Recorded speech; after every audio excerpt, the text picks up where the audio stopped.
Chapter 21. The Game. The time always went so quickly. Soon Bella would need to eat another meal, and currently there was no food at all in my house. I planned to rectify that in the near future. Time to return to the human world. As long as we were together, it was not a burden, but a joy. So a meal, a little while to soak up her nearness, and then I'd have to leave her. I expected she would want to talk to Charlie alone before my introduction. But as soon as I turned onto her street, it was clear that my expectations for the afternoon were thwarted. A 1987 Ford Tempo that had seen better days was parked in Charlie's usual spot. And under the meager protection of the porch roof, a boy stood behind a man in a wheelchair. Bella beat him home, the old man thought. That's unfortunate. Hey, it's Bella!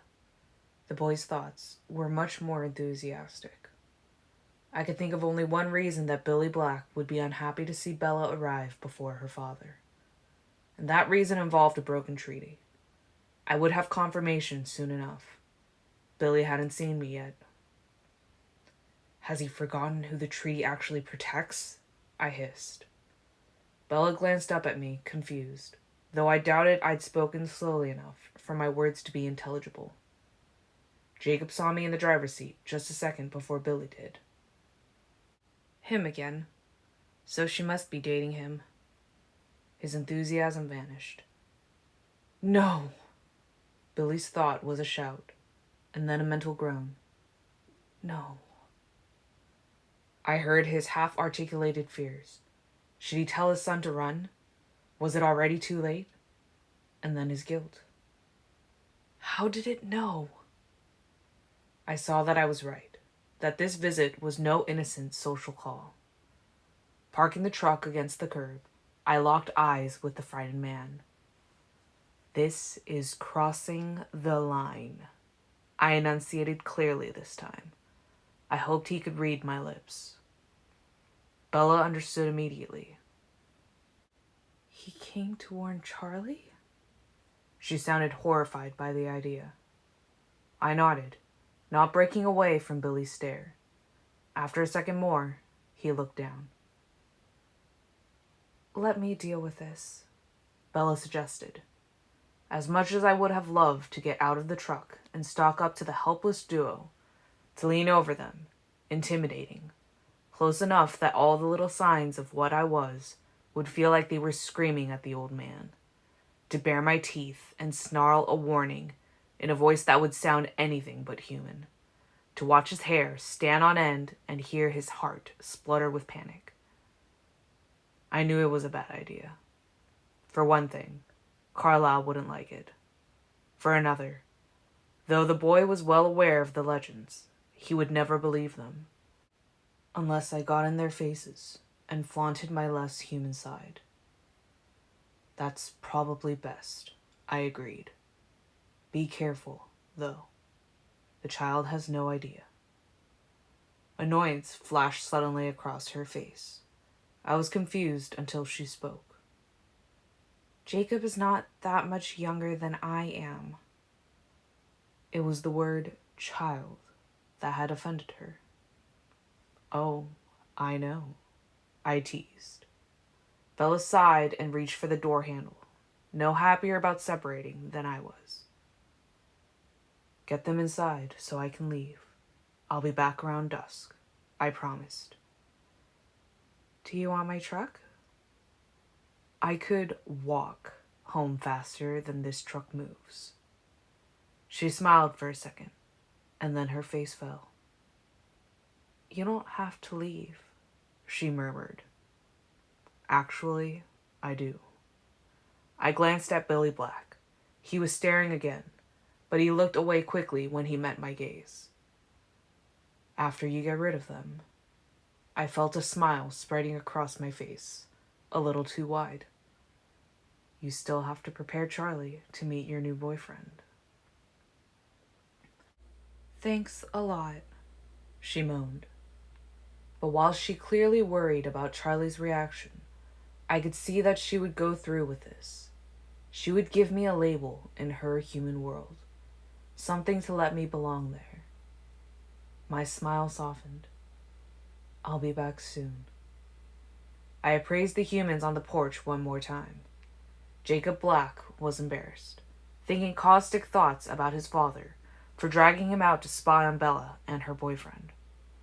Billy Black was still suffused with fear, expecting me to suddenly begin butchering everyone in sight. It was insulting. In that frame of mind, I leaned over to kiss Bella goodbye. Just to mess with the old man, I pressed my lips to her throat rather than her lips. The agonized shouting in his head was nearly drowned out by the sound of Bella's heart racing, and I wished the irritating humans would disappear. But her eyes were on Billy now, appraising his distress. Soon, she commanded. After one short, forlorn look, she opened the door and climbed out. I sat very still as she jogged through the light rain to the door. "Hey, Billy. Hi, Jacob," she said with forced enthusiasm. "Charlie's gone for the day. I hope you haven't been waiting long."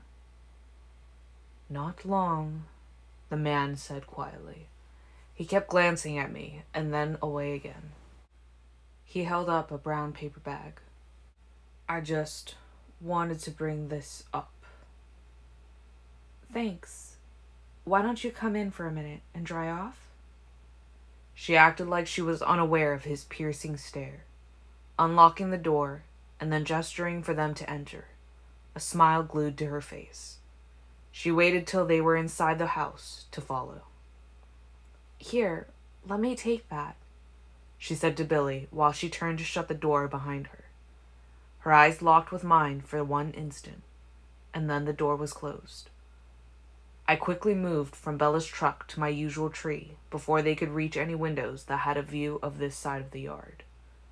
I wasn't going to leave until the Blacks did. If things were going to get tense with the tribe again, I needed to know exactly how far Billy was willing to go today.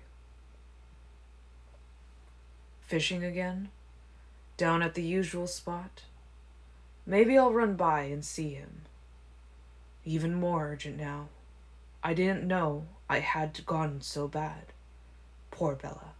She doesn't realize.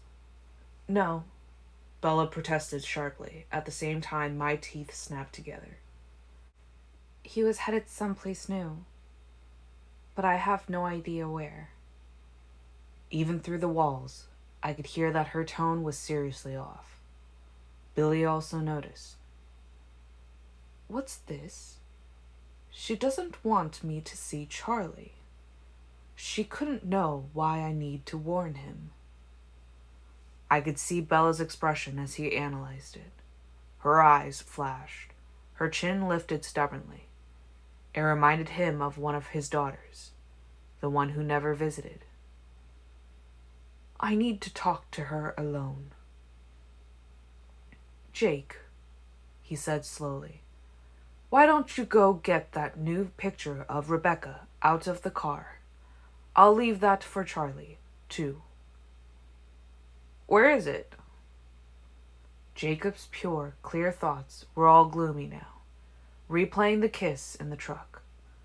It affected him in a much different way than it did his father. He knew she was too old to think of him the way he wished she would, but it depressed him to see the proof. He sniffed once and then winced, distracted.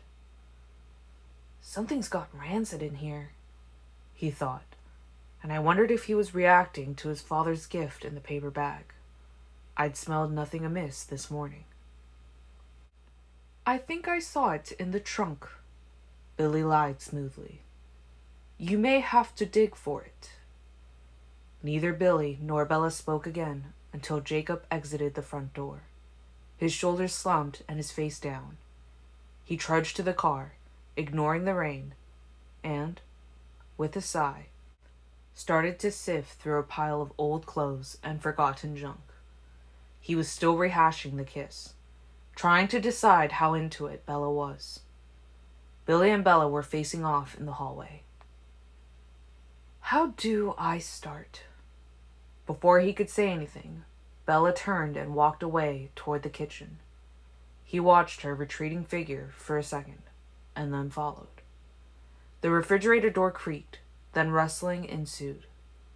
Billy watched as she slammed the fridge and whirled around to face him. He noted the defensive set of her mouth. Bella spoke first, her voice unfriendly. She'd obviously decided there was no point in acting oblivious. Charlie won't be back for a long time. She must be keeping that thing a secret for her own reasons. She needs to know, too. Maybe I can say enough to warn her without actually breaking the treaty. Thanks again for the fish fry. Bella's words were clearly a dismissal, but Billy didn't think she looked surprised when he held his ground. She sighed and folded her arms across her chest. Bella, Billy said, his voice no longer casual. It was deeper now, graver. She held as perfectly still as it was possible for a human to stand and waited for him to continue. Bella, he repeated, Charlie is one of my best friends. Yes? He said the words very slowly. I noticed you've been spending time with one of the Cullens. Yes, she said again, barely veiling her hostility now. He didn't respond to her tone. Maybe it's none of my business, but I don't think that is such a good idea. You're right, she retorted. It is none of your business. So angry. His voice turned ponderous again, as he considered his wording carefully. You probably don't know this, but the Cullen family has an unpleasant reputation on the reservation. Very careful, he stayed just barely on the right side of the line. Actually, I did know that. Bella's words flew hot and fast, in direct contrast to his. But that reputation couldn't be deserved, could it? Because the Cullens never set foot on the reservation, do they? This pulled him up short. She knows. She knows? How? And how could she? She couldn't. She can't know the whole truth. The revulsion that colored his thoughts made my teeth grind again. That's true, he finally conceded. You seem well informed about the Cullens. More informed than I expected. Maybe even better informed than you are? What could they have told her that would make her so defensive of them? Not the truth. Some romantic fairy tale, no doubt. Well, obviously she won't be convinced by anything I have to say. Maybe. He was annoyed to have to agree with her. Is Charlie as well informed? He watched her expression get more evasive. Charlie likes the Cullens a lot. Charlie doesn't know anything. It's not my business, Billy said, but it may be Charlie's. Bella's gaze dissected his expression for a long moment. The girl looks like a lawyer. Though it would be my business, again, whether or not I think that it's Charlie's business, right? She asked. It didn't really sound like a question. Again, they locked eyes. Finally, Billy sighed. Charlie wouldn't believe me anyway. I can't alienate him again. I need to be able to keep watch on this situation. Yes, I guess that's your business, too. Bella sighed, and her posture relaxed. Thanks, Billy, she said, her voice softer now. Just think about what you're doing, Bella, Billy urged. Her answer was too quick. Okay. Another thought caught my attention. I had paid little notice to Jacob's fruitless search, too focused on Billy and Bella's standoff. But now he realized. Oh man, I'm a moron. He wanted me out of the way. Full of dismay over how his father might be embarrassing him, and with a measure of guilty fear that Bella might have told on him about the treaty breaking, Jacob slammed the trunk and loped toward the front door. Billy heard the trunk and knew his time was up. He made his final plea. What I meant to say was, don't do what you're doing. Bella didn't answer, but her expression was gentler now. Billy had a faint moment of hope that she was listening to him. Jacob banged the front door open. Billy glanced over his shoulder, so I couldn't see Bella's reaction. There's no picture anywhere in that car, Jacob grumbled loudly. I guess I left it at home, Billy said. Great, his son retorted with heavy sarcasm. Well, Bella, tell Charlie. Billy waited for a beat before continuing. That we stopped by, I mean. I will, she replied, voice sour again. Jacob was surprised. Are we leaving already? Charlie's going to be out late, Billy explained, already wheeling himself toward the door. What was even the point of coming up? Jacob complained internally. Old man is getting senile. Oh, well, I guess I'll see you later, then, Bella. Sure, Bella said. Take care, Billy added in a warning voice. Bella didn't answer. Jacob helped his father over the threshold and down the one step of the porch. Bella followed them to the door. She glanced toward the empty truck, then waved once toward Jacob and shut the door while Jacob was still loading his father into the car. Though I would have liked to join Bella and talk over what had just happened, I knew my job wasn't done yet. I heard her stamping up the stairs as I dropped from the tree and cut through the woods behind her house. It was much more difficult to follow the blacks in the daytime while on foot. I couldn't very well pace them along the highway. I ducked in and out of the thicker knots of forest, listening for the thoughts of anyone close enough to see me. I beat them to the La Push turnoff and chanced a full-tilt sprint across the rainy highway, while the only visible car was headed in the other direction. Once I was on the west side of the road, there was plenty of cover. I waited for the old Ford to appear, then ran parallel to them through the dark trees. The two weren't talking. I wondered if I had missed any earlier recriminations from Jacob. The boy's head was busy replaying the kiss again, and he was concluding morosely that Bella had been very into it. Billy's mind was caught up in a memory. I was surprised that I remembered this, too, from a different angle. It was over 2.5 years ago. My family had been in Denali at the time, just a short courtesy visit on our way from one semi-permanent home to the next. Groundwork for the move back to Washington had included one unique chore. Carlisle already had his job lined up, and Esme had bought her fixer-upper site unseen. My siblings and my fake transcripts had been transferred to Forks High School, but the last step of preparation was the most important, while also the most atypical. Though we'd moved back to former homes in the past, after an appropriate amount of time had elapsed, we'd never had to give warning of our arrival before. Carlisle had started with the internet. He'd found an amateur genealogist named Alma Young working out the Macaw Reservation.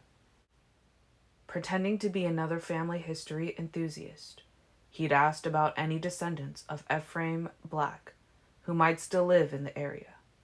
Mrs. Young had been excited to give Carlyle the good news. Ephraim's grandson and great-grandchildren all lived in La Push, just down the coast. Of course, she didn't mind giving Carlyle the phone number. She was sure Billy Black would be thrilled to hear from his very distant cousin. I'd been in the house when Carlyle had made the next call, so of course I'd heard everything Carlyle had said. Billy was remembering his side of it now. It had been such an ordinary day. The twins were out with friends, so it was just Billy and Jacob at home. Billy was teaching the boy how to whittle a sea lion out of madrona wood when the phone rang. He'd wheeled himself to the kitchen, leaving the child so focused on his work that he barely noticed his father leaving. Billy had assumed it was Harry, or maybe Charlie.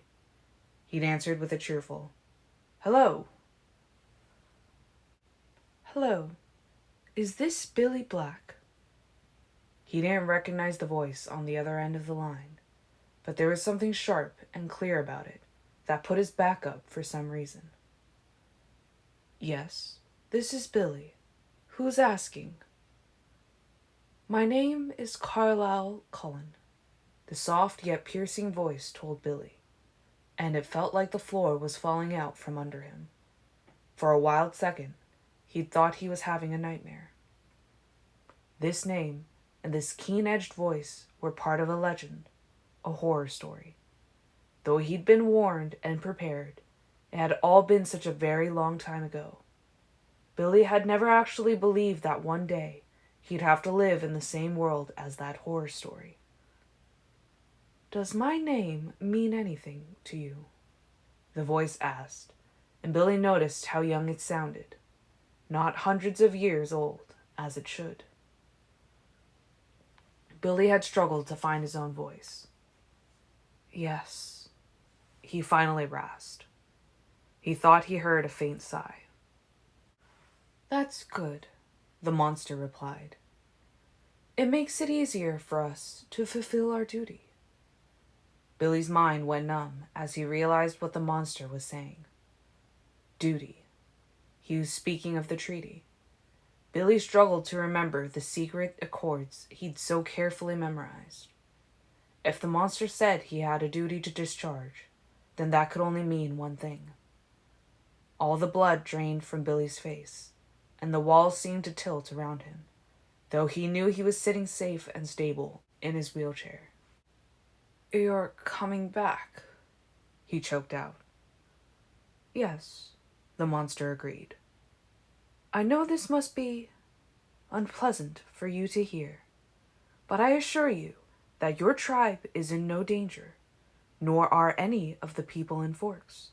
We have not changed our ways." Billy couldn't think of anything to say. He'd been locked into this treaty since before his birth. He wanted to object, to threaten, but treaty or no, there was nothing he could do. "We'll be living outside Forks." The monster rattled off a set of numbers, and it took Billy a moment to realize they were coordinates, lines of longitude and latitude. He scrambled for something to write with, and came up with a black Sharpie, but no paper. "Again," he demanded hoarsely. The numbers came more slowly this time, and Billy sprawled them down his arm. "I'm not sure how well you know the agreement." "I know it," Billy interrupted. The blood drinkers got a 5-mile radius around the location of their lair that was off limits for any member of the tribe. It was a small space compared to the land that belonged to the tribe, but in this moment it seemed like much too much.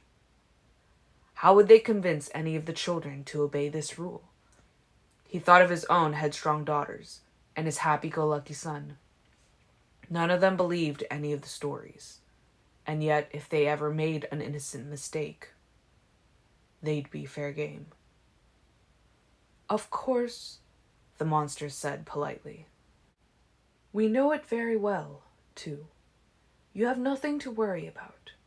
I'm sorry for any distress this causes you, but we will not impact your people in any way."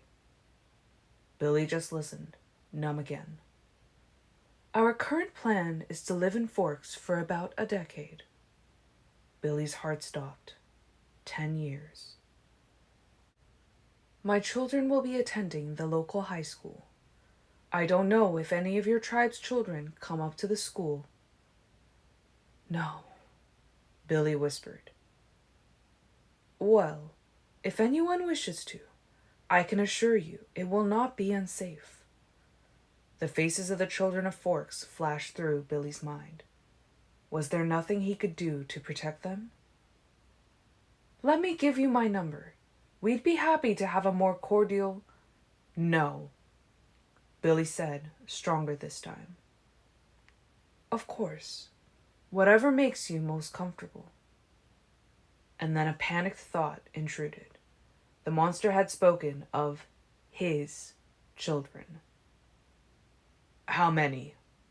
Billy asked. His voice sounded like he was being strangled. Pardon me? How many of you are there?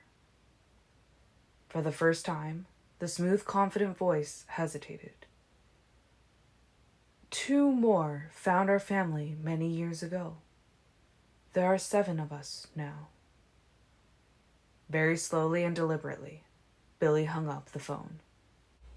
And then I had to stop running. I'd not quite reached the treaty line, but this particular memory made me loath to cut it too close. I turned north and headed homeward. So nothing very helpful from Billy's thoughts. I felt reasonably sure that he would follow the same pattern, return to a safe zone, and contact his cronies. They would hash through the new information, which was pretty meager, and come to the same conclusion. There was nothing they could do. The treaty was their only protection. I imagined that Billy's long-standing friendship with Charlie would be the point of contention. Billy would fight very hard to be allowed to warn Charlie in a more detailed fashion. A cold one had chosen his only daughter as a victim, a target, a meal. I could guess how Billy would choose to describe our relationship. Surely the others, more impartial than Billy, would insist on his silence. Regardless, Billy's earlier attempt to alert Charlie to the danger of Carlisle working at the hospital hadn't gone well. Adding in a heavy helping of the fantastical would certainly not help. Billy had already recognized that himself. I was nearly home. I would give Carlisle the update and my analysis of the situation. There really wasn't much else to do. I was positive his reaction would be the same, much like the Quileutes. We had no option besides following the treaty to the letter. I darted across the freeway again, when there were no cars passing. As soon as I was on the drive, I heard the sound of a familiar engine coming from the garage. I stopped dead in the middle of the single lane and waited. Rosalie's red BMW rounded the curve and screeched to a stop. I waved half-heartedly. You know I'd hit you if it wouldn't mess my car up. I nodded. Rosalie revved her engine once, then sighed. You heard about the game, I guess? Just let me go, Edward. I could see in her mind that she had no destination in mind. She only wanted to be away from here. Emmett will stay. That's enough, isn't it? Please. She closed her eyes and inhaled deeply. I don't understand why this is so important to you. You are important to me, Rose, I said simply. Everyone will have more fun without me. I shrugged. She might be right. I won't be nice. I smiled. I don't require nice. I only ask for toleration. She hesitated. It won't be that bad, I promised. Maybe you'll win the game soundly, make me look bad. One corner of her mouth quirked up as she fought a smile. I get Emmett and Jasper. She always picked the obvious muscle. Deal. She took another deep breath, instantly regretting our agreement. She tried to imagine being in the same place as Bella and struggled. Nothing is going to happen tonight, Rose. She's not making any decisions. She's just going to watch us play a game. That's all. Think of it as an experiment. In that, it might blow up? I gave her a tired look. She rolled her eyes. If it doesn't work, we'll regroup and come up with another solution. Rosalie had a plethora of other solutions, most of them profane, but she was ready to surrender. She would try. But I could see that she would not work very hard at being civil. It was a start. I suppose I should change then. With that, she threw her car into reverse and gunned it back toward the house, climbing from 0 to 60 before she was fully out of view. I took the shorter route, straight through the forest. Inside, Emmett was watching 4 different baseball games at the same time on the big screen. His head was turned away, though, listening to the sound of Rosalie's car squealing into the garage. I gestured to the TV. Nothing you find there will help you win tonight. You talked Rose into playing? I nodded once, and a huge grin split his face. I owe you one. I pursed my lips. Really? He was intrigued that I clearly wanted something. Sure. What do you want? Your best behavior around Bella? Rose flitted through the room and up the stairs, pointedly ignoring us both. Emmett thought about my request. What exactly does that entail? Not terrifying her on purpose? He shrugged. Seems fair. Excellent. I'm just glad you're back. The last months had dragged unusually for Emmett, first with my moods and then with my absence. I almost apologized, but I knew he wasn't upset with me now. Emmett lived for the present. Where are Alice and Jasper? Emmett was watching the games again. Hunting. Jasper wants to be ready. Funny thing, seemed like he was excited for tonight, more than I would have expected. Funny, I agreed, though I had a little more insight into why. Edward, dear, I can hear you dripping on my floors. Please change into something dry and mop that up. Sorry, Esme. I dressed for Charlie this time, pulling out one of the more impressive rain jackets that I rarely wore. I wanted to look like a person who was taking the weather seriously, concerned about avoiding the cold and the wet. It was the little details that set humans at ease. Automatically, I tucked my bottle cap into the pocket of my new jeans. While I was mopping, I thought about the short journey to the baseball clearing tonight, and realized that, after yesterday, Bella might not be too keen on running with me to our destination. I knew there would have to be some running, but the shorter the distance, the better, I assumed. Can I borrow your Jeep? I asked Emmett. Nice jacket, he chuckled. Do try to stay dry and cozy. I waited with an overdone expression of patience. Sure, he agreed, but now you owe me one.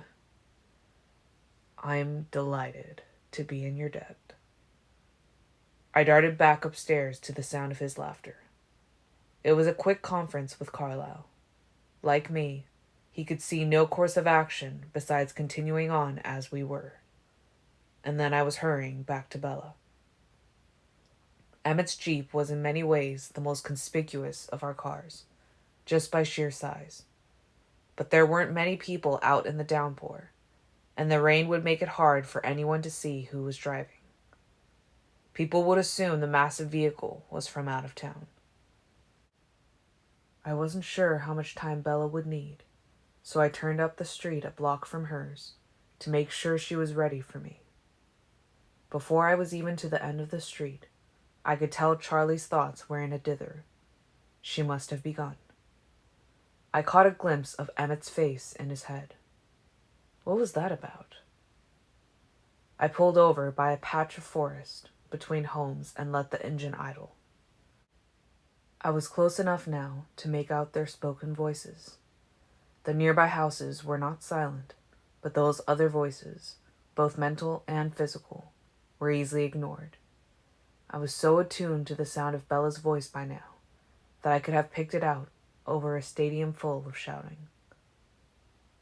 "It's Edward, Dad," she was saying. "Is he?" her father demanded. I tried to make sense of what they were saying about me. "Sort of, I guess," she admitted. "You said last night that you weren't interested in any of the boys in town," he remonstrated. "Well, Edward doesn't live in town, Dad. And anyways, it's kind of at an early stage, you know? Don't embarrass me with all the boyfriend talk, okay?" I was able to put together the thread of the conversation then. I tried to understand from Charlie's emotions how perturbed he was by her revelation, but he seemed extra stoic tonight. "When is he coming over?" "He'll be here in a few minutes." Bella sounded more agitated about this than her father. "Where is he taking you?" Bella groaned theatrically. "I hope you're getting the Spanish Inquisition out of your system now. We're going to play baseball with his family." There was a second of silence, and then Charlie started laughing. "You're playing baseball?" From Charlie's tone, it was evident that, despite her stepfather's occupation, Bella wasn't a huge fan of the sport. "Well, I'll probably watch most of the time." "You must really like this guy." He sounded more suspicious now. From the flashbacks running through his head, I thought he must be trying to piece together how long this relationship had been going on. He felt newly justified in his suspicions of the night before. I revved the engine and made a quick U-turn. She'd finished her prep work, and I was anxious to be with her again. I parked behind her truck and darted up to the doorway. Charlie was saying, "You baby me too much." I pressed the doorbell and then flipped my hood up. I was good at passing for human, but it felt a lot more important right now than it usually did. I heard Charlie's footsteps coming toward the door, closely followed by Bella's. Charlie's mind seemed to be vacillating between anxiety and humor. I thought he was still enjoying the idea of Bella willingly being involved in a baseball game. I was almost positive I had it right. Charlie opened the door, his eyes focused at about my shoulder height. He'd been expecting someone shorter. He readjusted, and then staggered half a step back. I'd experienced the reaction often enough in the past that I didn't need clearer thoughts to understand. Like any normal human, suddenly standing just a foot away from a vampire would send adrenaline racing through his veins. Fear would twist in his stomach for just a fraction of a second, and then his rational mind would take over. His brain would force him to ignore all the little discrepancies that marked me as other. His eyes would refocus, and he would see nothing more than a teenage boy. I watched him come to that conclusion, that I was just a normal boy. I knew he would be wondering what his body's strange reaction had been about. Abruptly, an image of Carlyle flitted through his head, and I thought he must be comparing our faces. We really didn't look much alike, but the similarities in our coloring were enough for most people. Maybe it wasn't enough for Charlie. He was definitely dissatisfied about something. Bella was watching nervously over Charlie's shoulder. "Come on in, Edward." He stepped back and gestured for me to follow. Bella had to dance out of his way. "Thanks, Chief Swan." He sort of smiled, almost unwillingly. "Go ahead and call me Charlie. Here, I'll take your jacket." I shrugged it off, quickly. "Thanks, sir." Charlie gestured to the small living room alcove. "Have a seat there, Edward." Bella made a face, clearly wanting to be on our way. I chose the armchair. It seemed a little forward to take the sofa, where Bella would have to sit next to me, or Charlie would. Probably better to keep the family together for an official first date. Bella didn't like my choice. I winked at her, while Charlie was settling himself.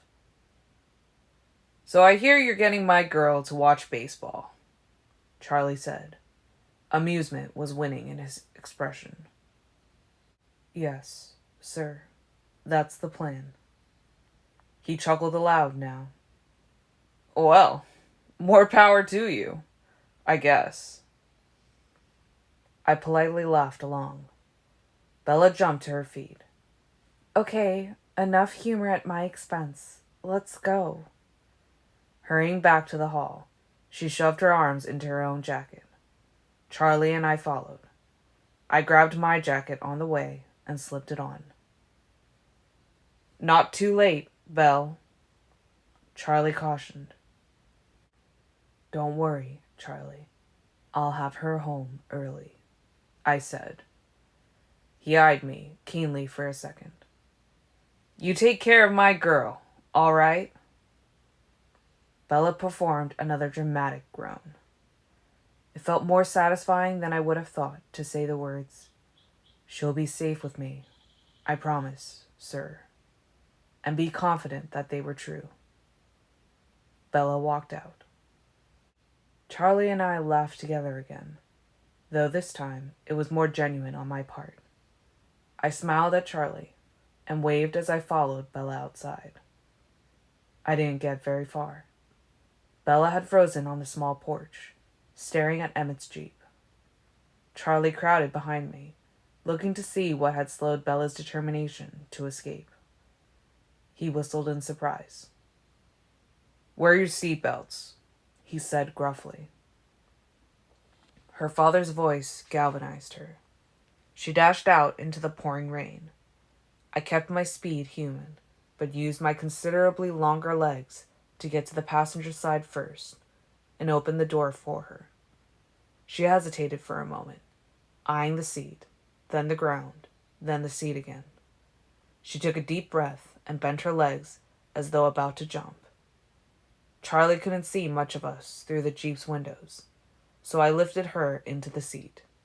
She gasped in surprise. I walked around to my door, waving to Charlie again.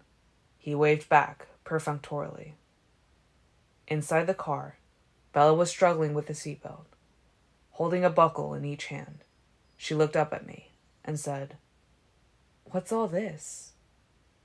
"It's an off-roading harness." She frowned. Uh-oh.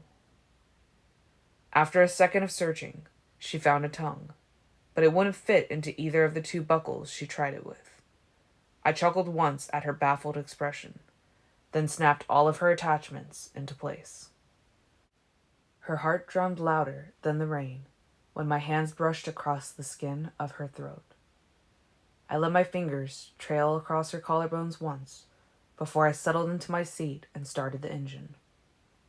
As we pulled away from the house, she said, sounding a little alarmed, "This is a, big Jeep you have." "It's Emmett's. I didn't think you'd want to run the whole way," I admitted. "Where do you keep this thing?" We remodeled one of the outbuildings into a garage. She eyed the empty harness behind my back. "Aren't you going to put on your seatbelt?"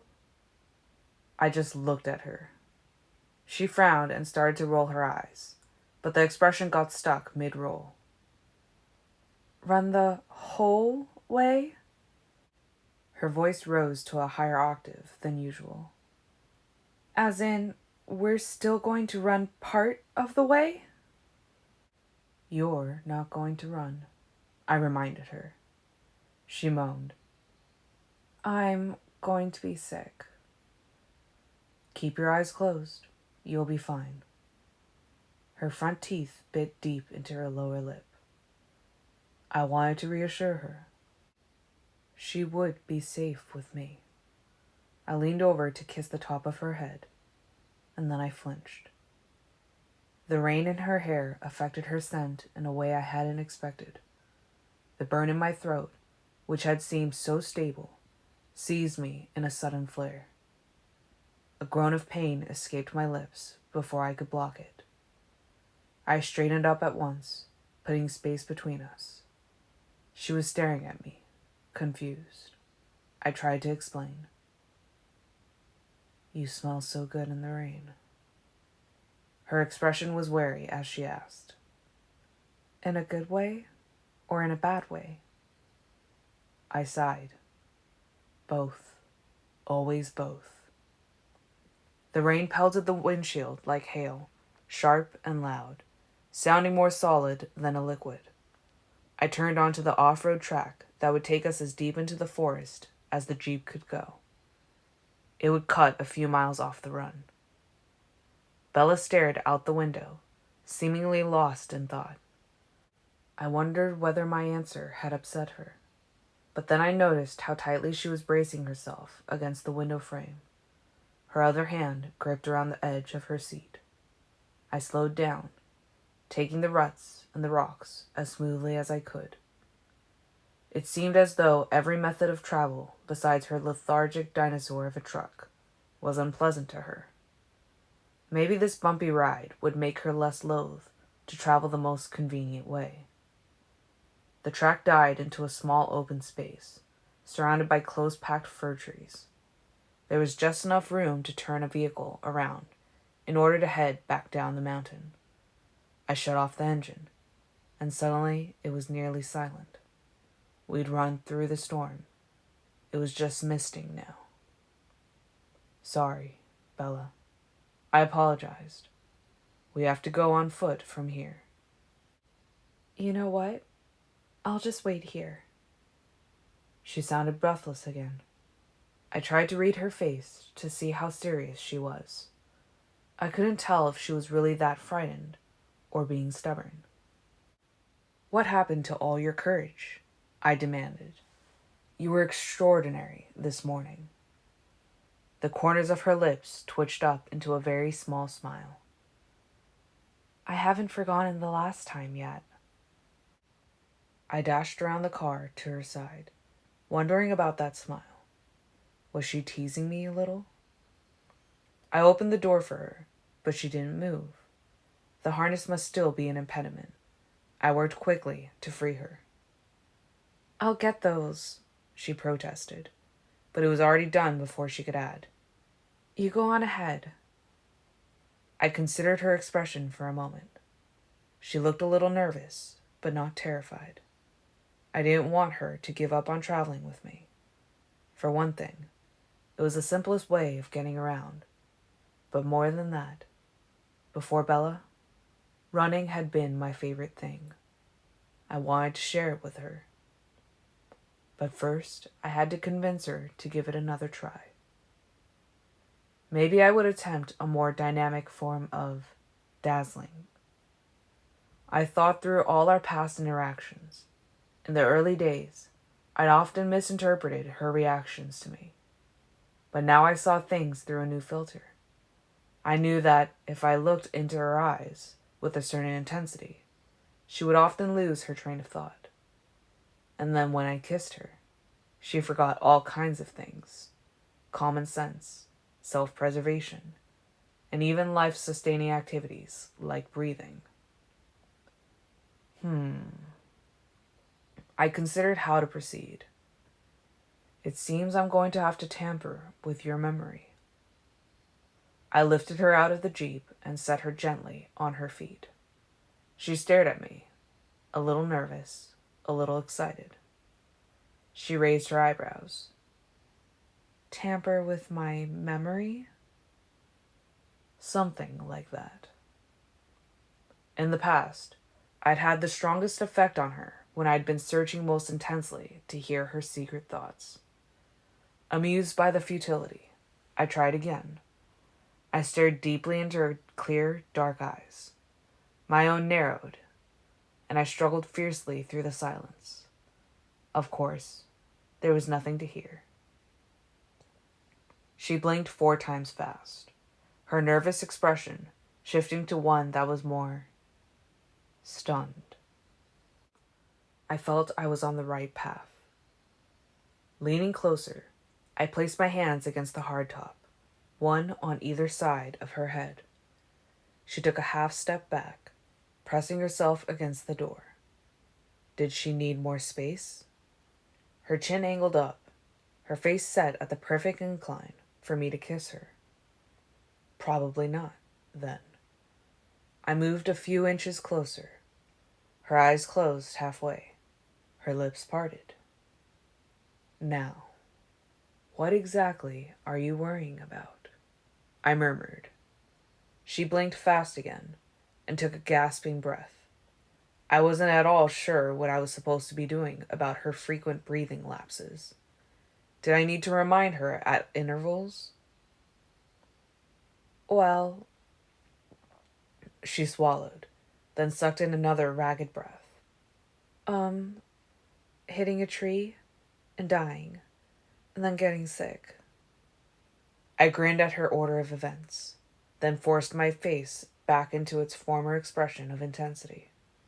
Slowly, I leaned down and pressed my lips into the small indentation between her collarbones. Her breath caught, and her heart fluttered. My lips moved against the skin of her throat.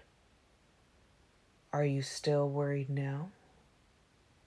It took her a moment to find her voice. Yes, she whispered the word, unsure. About hitting trees and getting sick? Slowly I tilted my face up, tracing the length of her throat with my nose and lips. I breathed my next question into the hollow, just under the edge of her jaw. Her eyes slid all the way closed. And now? She was breathing in quick pants. Trees? She gasped. Motion sickness? I brushed my lips up the side of her face, then softly kissed first one eyelid, then the next. Bella, you don't really think I would hit a tree, do you? My tone was gently chiding. After all, she was the one who thought I was good at everything. Perhaps if I made the question about her faith in me. No, she breathed. But I might. Slow and deliberate, I kissed my way across her cheek, pausing right at the edge of her mouth. Would I let a tree hurt you? My upper lip touched her lower lip with the slightest pressure imaginable. No, she sighed. It was a soft sound, almost a coo. Now my lips moved lightly against hers as I whispered, You see, there's nothing to be afraid of, is there? No, she agreed with a shuddering sigh. And then, though I'd only been intending to overwhelm her, I found myself wholly overcome. It didn't feel like my mind was in control. My body was as much in command as it was when I hunted. Impulse and appetite, overthrowing reason. Only now my desire was not for the old needs I'd had time to master. These were new passions, and I hadn't yet learned how to govern them. My mouth crushed too roughly against hers. My hands strained her face closer to my own. I wanted to feel her skin against every part of me. I wanted to hold her so close that we could never be separated. This new fire, a fire without pain, that ravaged only my ability to think, raged even hotter when her arms wrapped tightly around my neck and her body bowed into mine. Her heat and her pulse were fused against my own form, from chest to thigh. I was drowning in sensation. Her lips opened against mine, with mine, and it seemed every part of me could think of nothing but deepening that kiss. Ironically, it was my basest instinct that saved her. Her warm breath surged into my mouth, and my involuntary reflexes reacted. Venom flowed. Muscles clenched. It was enough of a shock to bring me back to myself. I reeled away from her, feeling her hands slide down my neck and chest. Horror flooded my mind. How close had I just come to harming her? To killing her? I could see it as clearly as I could see her startled face in front of me now. A world without her. I'd considered this fate so many times that I didn't have to imagine now the vastness of that empty world, the agony of it. I knew it wasn't a world I could endure. Or a world in which she was miserable. If she, in total innocence, had touched her tongue to one of the razor-sharp edges of my teeth. "Damn it, Bella!" I gasped, barely hearing the words that twisted out of me. "You'll be the death of me. I swear you will." I shuddered, sickened by myself. Killing her would surely kill me, too. Her life was my only life, my fragile, finite life. She braced her hands against her knees, trying to catch her breath. "You're indestructible," she mumbled. She was close to right about my physical durability, so different from her own. She didn't know how soundly my existence was knotted to hers, and she didn't know how close she'd just been to vanishing. "I might have believed that before I met you," I groaned, and took a deep breath. It didn't feel safe to be alone with her. "Now let's get out of here before I do something really stupid." I reached for her, and she seemed to understand the need to hurry. She didn't object as I lifted her onto my back. She wrapped her arms and legs fast around me, and I had to struggle for a second again to keep my mind in control of my body. "Don't forget to close your eyes," I warned her. Her face pressed tight against my shoulder. The run wasn't long, but it was long enough for me to get myself in order. It seemed I couldn't trust anything when it came to my instincts. Just because I was confident about my self-control in one way didn't mean I could take any other control for granted. I would have to take a step back and draw a careful line to protect her. I would have to limit physical contact to some form that didn't affect her ability to breathe or mine to think. It was pathetic that the second concern should be more important than the first. She never moved during the short journey. I heard her breath coming evenly, and her heartbeat seemed stable, if slightly elevated. She held still even when I came to a stop. I reached behind me to stroke her hair. "It's over, Bella." She loosened her arms first, taking a deep breath, and then relaxed her taut legs. Suddenly, the warmth of her body vanished. "Oh," she huffed. I spun around to find her splayed awkwardly on the ground, like a child's doll tossed to the floor. The shock in her eyes was rapidly turning to indignation, as if she had no idea how she'd gone there, but knew someone was surely to blame. I'm not sure why it was so funny. Perhaps I was just overwrought.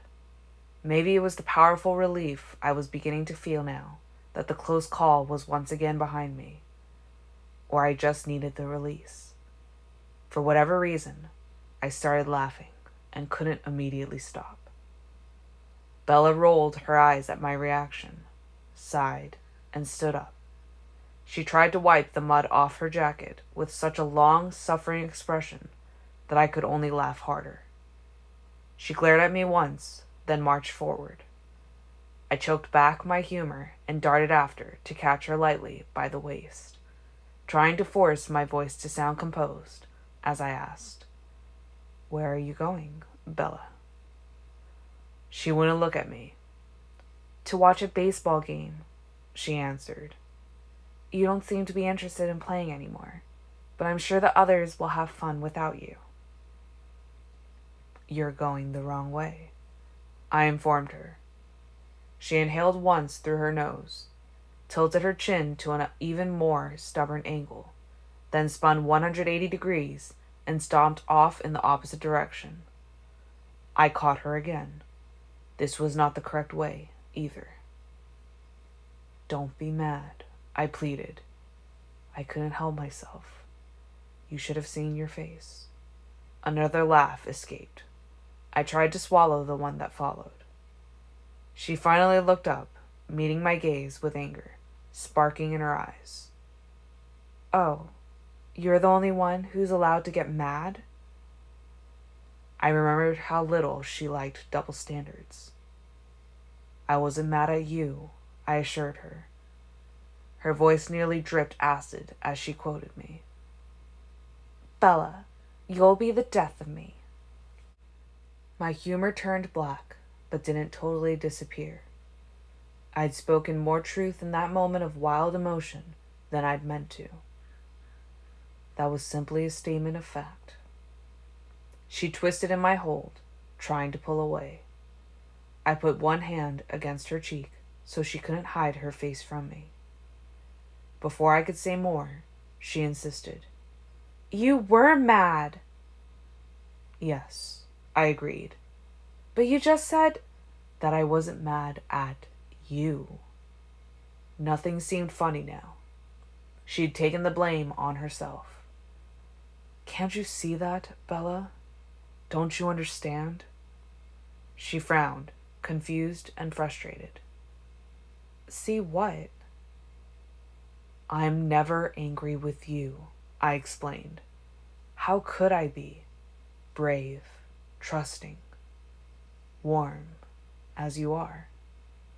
Forgiving, kind, sympathetic, sincere, good. Essential, crucial, life-giving." I could have gone on for a while, but she interrupted. "Then why?" she whispered. I assumed her unfinished thought was something along the lines of, "Why did you snap at me so cruelly?"